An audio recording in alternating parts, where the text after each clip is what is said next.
Before Netflix and chill, a world without the glowing rectangle. Ever wonder what people did before binge-watching was a national pastime? Imagine a world devoid of reality TV drama, cat videos, and endless news cycles.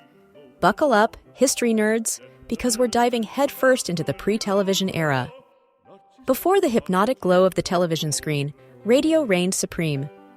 Families gathered around their bulky radios, eagerly awaiting the latest news, dramas, and comedies. Think of it as the original podcast, but with more static and fewer ad breaks, maybe. Reading was also a major source of entertainment and information.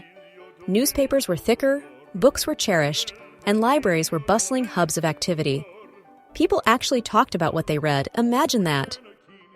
Social interaction wasn't confined to liking posts or sharing memes. People actually, interacted in person. Community events, dances, and even just chatting on the porch were common occurrences. Board games and card games were also popular pastimes. Think Monopoly arguments, intense rounds of poker, and the occasional game of charades gone hilariously wrong.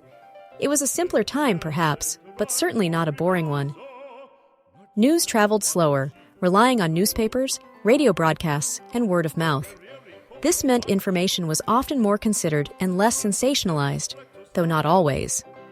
People had to actively seek out information rather than being bombarded by it 24/7. The lack of instant global communication also meant a greater focus on local events and communities. People were more connected to their immediate surroundings, fostering a stronger sense of belonging. With fewer passive entertainment options, people were more likely to pursue hobbies and creative activities. Playing musical instruments, painting, writing, and crafting were all common ways to fill the time. Imagine a world where everyone was a potential artist, musician, or writer, simply because they had the time and inclination to explore their creative side. It's a far cry from scrolling through endless social media feeds, isn't it? Life before television wasn't necessarily better or worse, just different. It was a world of slower pace, deeper connections, and a greater emphasis on active participation. While we may not want to give up our Netflix subscriptions entirely, it's worth reflecting on the values and experiences that were prevalent in a world without the glowing rectangle. So, what do you think? Could you survive a week without television? Let us know in the comments below. And if you enjoyed this trip down memory lane, be sure to like this video, subscribe to our channel for more historical deep dives, and share it with your fellow history buffs.